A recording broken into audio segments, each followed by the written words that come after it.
दोस्तों आज हम एक्सप्लेन करने वाले हैं बॉन एपेटिट योर मैजेस्टी का एपिसोड 11 जो कि बहुत ही मज़ेदार होने वाला है। जानने के लिए वीडियो को एंड तक ज़रूर देखना। और एपिसोड की शुरुआत होती है किंग और जियोंग के बीच में एक रोमांटिक मोमेंट से, जहां किंग उसको प्रपोज कर देता है और उसको किस करता है, लेकिन जियोंग पीछे हट जाती है और फिर किंग कहता है क्या तुम मुझसे इतनी नफरत करती हो, जिस पर जियोंग कहती है ऐसी बात नहीं है। जियोंग कहती है कि मैं यहाँ बिलोंग नहीं करती, मुझे यहाँ से जाना पड़ेगा क्योंकि मैं इस ज़माने की नहीं हूँ। इस पर किंग कहता है देखा मुझे पता था तुम मुझसे नफरत करती हो। जियोंग कहती है मुझे नहीं पता कि मुझे यहाँ रुकना चाहिए या नहीं। किंग कहता है अगर तुम चली भी गई तो तुम्हें यहाँ वापस आना पड़ेगा। इसके बाद जियोंग अपने मन में सोच रही होती है मुझे इतनी हिम्मत दो कि मैं तुम्हें भूल सकूं और यहाँ से चली जाऊं। किंग कहता है मैं हमेशा तुम्हारा इंतजार करता रहूंगा जब तक तुम यहाँ लौट नहीं आती। जिसके बाद हम देखते हैं कि किंग अपने कमरे में बैठा हुआ एक बुक पर डिश के नाम और उसकी ड्राइंग बना रहा होता है। वह वही डिश होती है जो जियोंग ने उसके लिए पहली बार बनाई थी। जिसके बाद हम जियोंग को देखते हैं, वह अपने कमरे के सामने उदास बैठी होती है। तभी गिल उससे पूछती है क्या तुम मैजेस्टी के साथ पीकर आई हो, जिस पर जियोंग मुस्कुराकर ना में जवाब देती है। तभी वह दोनों एक आसमान से टूटता हुआ तारा देखती हैं, जिसे देखकर वह दोनों पागल सी हो जाती हैं और कहती हैं जल्दी से विश मांगो। अगले दिन हम देखते हैं कि महल में जोरों शोरों से तैयारियां चल रही होती हैं किसी आयोजन की। सभी दासियां मिलकर मज़ेदार खाना बना रही होती हैं और यहाँ किचन भी खचाखच भरी होती है। दरअसल आज दादी का 70वां जन्मदिन है, इसी की तैयारियां चल रही होती हैं इतने धूमधाम से। फिर हम रॉयल प्रिंस को देखते हैं जो कि दादी के पास आया होता है उन्हें 70वें जन्मदिन की बधाई देने, और कहता है मैं चाहता हूँ कि आप एक हेल्दी लाइफ जिएं जब तक मेरा बेटा नहीं हो जाता। जिसे सुनकर दादी हंस पड़ती है और कहती है हाँ क्यों नहीं, मैं ज़रूर जीऊँगी, और उसे अपने पास बिठा लेती है। तभी एंट्री होती है कॉन्सर्ट कांग की, जिस पर दरबार में बैठी हुई सारी औरतें उसे सुनाने लगती हैं और कहती हैं तुम्हारी हिम्मत कैसे हुई यहाँ आने की इतना बड़ा कांड करने के बाद। जिस पर कॉन्सर्ट कांग कहती है कि वह तो सिर्फ दादी को 70वें जन्मदिन की बधाई देने आई है और उनके लिए काफ़ी सारे तोहफे भी लाई है। जिसके बाद वह कमीना मंत्री भी आता है दादी को तोहफे के रूप में एक पेंटिंग लेकर उन्हें जन्मदिन की बधाई देते हुए कहता है मैं चाहता हूँ कि आप मुझे उस दिन की गलती के लिए माफ़ कर दें। इस पर दादी कहती है मुझे तुम्हारा तोहफा पसंद आया और मैं इसे स्वीकार भी करूंगी, लेकिन तुमने जो गलती की थी वह माफ़ी करने के लायक नहीं है। और कहती है तुमने उसकी सारी रिस्पॉन्सिबिलिटी लेनी होगी, और उसे सुपरिटेंडेंट के पद से हटा देती है और कहती है यही एक मौका है तुम्हें अपनी वफादारी साबित करने का। फिर हम किंग को दिखाया जाता है जिन्हें दासियाँ तैयार कर रही होती हैं। वीडियो में आगे बढ़ने से पहले चैनल को जल्दी से सब्सक्राइब कर लो और वीडियो को लाइक कर दो। तभी वहाँ राजा का सलाहकार आता है। राजा सारी दासियों को बाहर भेज देता है। सलाहकार बताता है कि जेल में पड़ी उस औरत ने सुसाइड कर लिया है, कल रात से उसकी सांसें नहीं चल रही हैं, और बताता है उसके गले पर एक निशान मिला है, वह चाकू के वार का निशान है और वह चाकू उसके हाथ में ही पाया गया है। यह सब सुनकर राजा गहरी सोच में पड़ जाता है और कहता है कि वह इस मुद्दे की तह तक जाएगा। जिसके बाद राजा का शक कॉन्सर्ट कांग पर जाता है। वह याद करता है कि कॉन्सर्ट कांग ने कहा था कि अगर उसे सजा देनी है तो उसे सबूत लाना पड़ेगा। राजा को शक था कि कॉन्सर्ट कांग ने ही उसे मारा है। इधर जियोंग ने सोयाबीन की एक बहुत ही खास डिश बनाई होती है, जिसे देखकर सब हैरान होते हैं और कहते हैं यह कोई सोच भी नहीं सकता कि सोयाबीन से इतनी स्पेशल वीगन डिश बनाई जा सकती है। जाते वक्त जियोंग की धोती में से एक पोटली गिर जाती है। गिलो से उठा लेती है और कहती है इसमें से तो बहुत ही ज़्यादा स्वीट स्मेल आ रही है, और कहती है यह तो जैक्स और लीव्स जैसी स्मेल है। जियोंग हड़बड़ाती हुई कहती है ऐसा कुछ नहीं है, और कहती है ये कुछ नहीं है, दरअसल ये चॉकलेट होती है जो जियोंग ने खास किंग के लिए बनाई होती हैं। इसके बाद हम देखते हैं कि सभी लोग दादी को आयोजन स्थल पर जन्मदिन की बधाइयाँ दे रहे होते हैं। फिर हम देखते हैं कि राज्य की कुछ औरतें दादी के लिए बहुत खूबसूरत सा डांस पेश करती हैं, जिसे देखने के बाद दादी खुश हो जाती है। इसके बाद हम किंग को देखते हैं जो अपने कमरे में बैठा हुआ अपने मुखौटे को निहार रहा होता है। तभी वहाँ गोंगिल और सलाहकार आते हैं। वे बताते हैं कि योर मैजेस्टी सारी तैयारियां हो चुकी हैं। जियोंग दादी को खाना सर्व करते हुए बताती है यह मीट सोयाबीन से बना है, मैंने सुना है कि आप इस वक्त मीट नहीं खा सकती, इसलिए मैंने आपके लिए स्पेशल डिश बनाई है। और बताती है कि इसके अंदर सोयाबीन के साथ साथ कई इंग्रेडिएंट्स मिले हैं जो आपकी सेहत के लिए बहुत अच्छे हैं। तभी दादी पूछती है क्या तुमने सच्ची में से सोयाबीन से बनाया है। दादी खुशी के मारे फट पड़ती है और कहती है तुम सच में एक जादूगर हो। तभी कॉन्सर्ट कांग जलन के मारे कहती है यह कोई कमाल नहीं है, तुम हमें धोखा दे रही हो मीट के नाम पर सोयाबीन खिलाकर। जियोंग को गुस्सा आता है लेकिन वह हंसकर टाल देती है।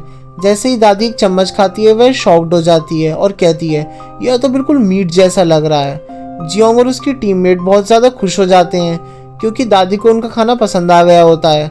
कॉन्सर्ट कांग अपने मन में सोच रही होती है, हाँ हंस लो जितना हंसना है, आज तुम्हारा कुकिंग का आखिरी दिन जो है। फिर राजा अपने वही बंदर वाला डांस दादी को करके दिखाता है, जिसे देखकर दादी बहुत ज़्यादा खुश होती है।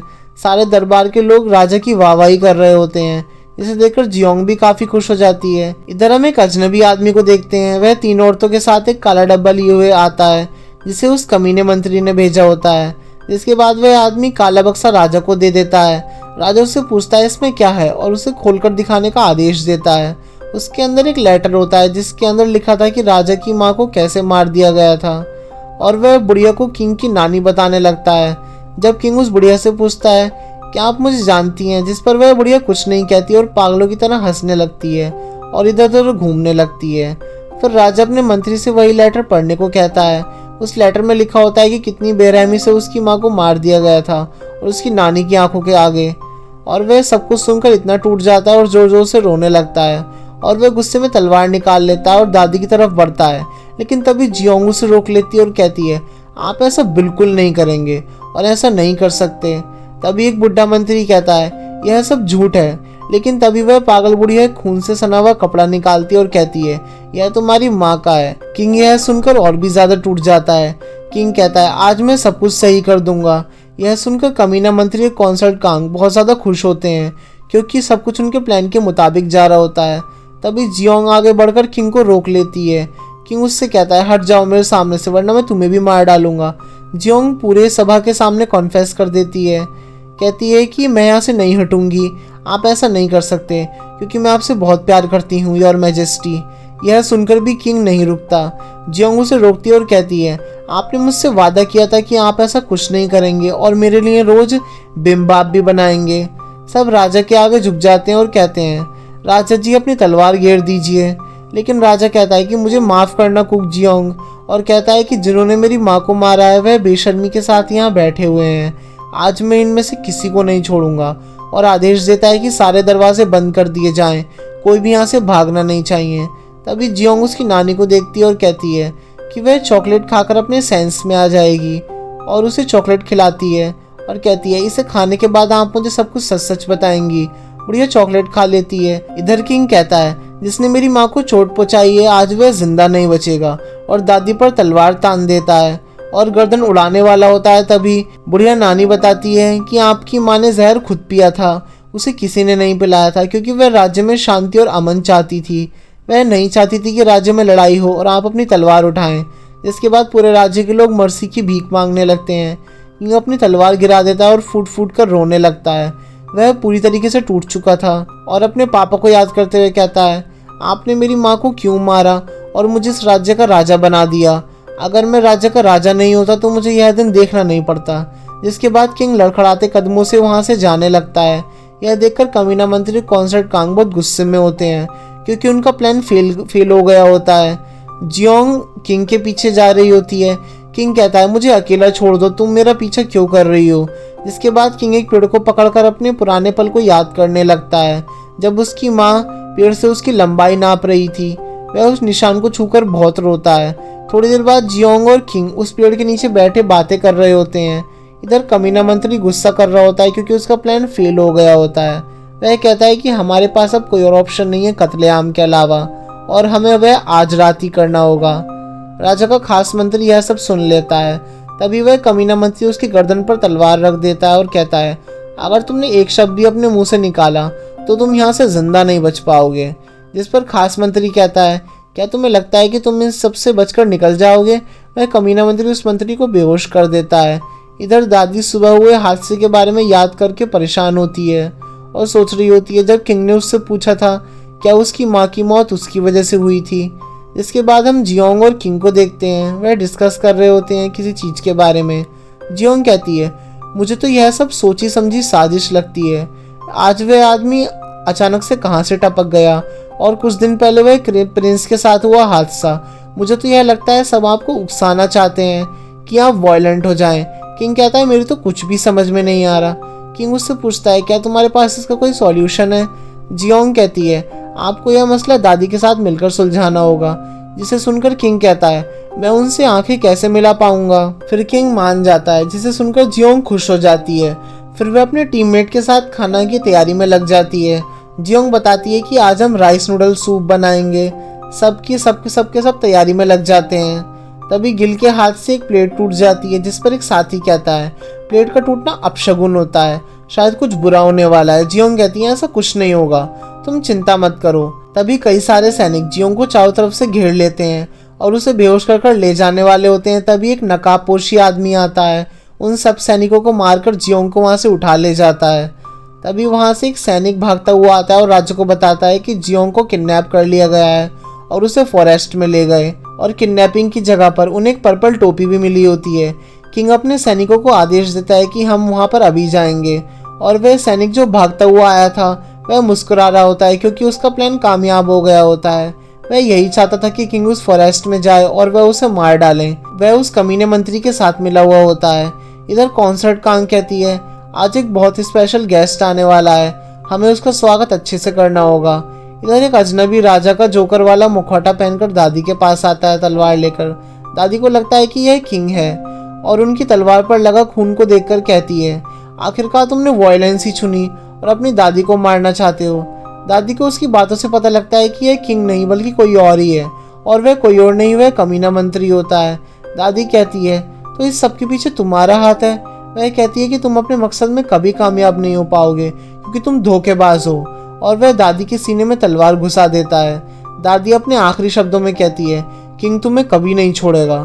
फिर वह मुखौटा पहन के वहां से चला जाता है। सभी को लगता है कि वह राजा है जो पागल हो चुका है और कत्लेआम मचा रहा है, और वह कमीना मंत्री जंग का ऐलान कर देता है और एक एक करके सबको मारने लगता है। इधर हम किंग को देखते हैं जो पागलों की तरह जियोंग को घने जंगल में ढूंढ रहा होता है। तभी उन्हें एक आदमी पेड़ पर टंगा दिखता है, और वह और कोई नहीं राजा का वह खास मंत्री होता है जिसने उस कमीने मंत्री की बातें सुन ली होती हैं। तभी गुंडे राजा पर हमला करते हैं, लेकिन राजा का खास मंत्री उसे धक्का देकर तीर खुद खा लेता है। तीर खाने से पहले वह राजा को बताता है कि यह सब एक जाल था आपको फंसाने के लिए। तभी वहां पर गोला बारूद के साथ जंग छिड़ जाती है।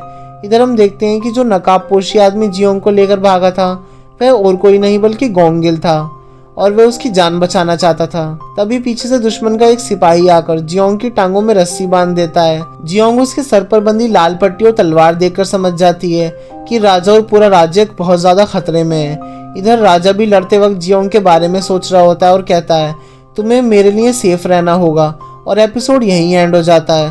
दोस्तों मैं जानता हूँ यह एपिसोड बहुत ही ज़्यादा कंफ्यूजिंग है। अगर आप चाहते हो कि मैं इसका एक डिटेल एक्सप्लेनेशन लाऊं तो इस वीडियो पर जल्दी से 20,000 व्यूज़ करवा दीजिए और एटलीस्ट 2000 लाइक, जिसके बाद मैं आपके लिए वीडियो का एक डिटेल एक्सप्लेनेशन लेकर आऊँगा, जिसे देखने के बाद आपको एपिसोड को लेकर कोई भी कन्फ्यूज़न नहीं रहेगा। दोस्तों वीडियो पसंद आई हो तो एक लाइक ज़रूर कर देना, और ऐसी ही मज़ेदार एक्सप्लेनेशन के चैनल को जल्दी से सब्सक्राइब कर लो। और हाँ, एपिसोड 12 हमारा लास्ट एपिसोड होने वाला है, जिसे देखना बिल्कुल मिस मत करना। तो मिलते हैं एपिसोड 12 के साथ।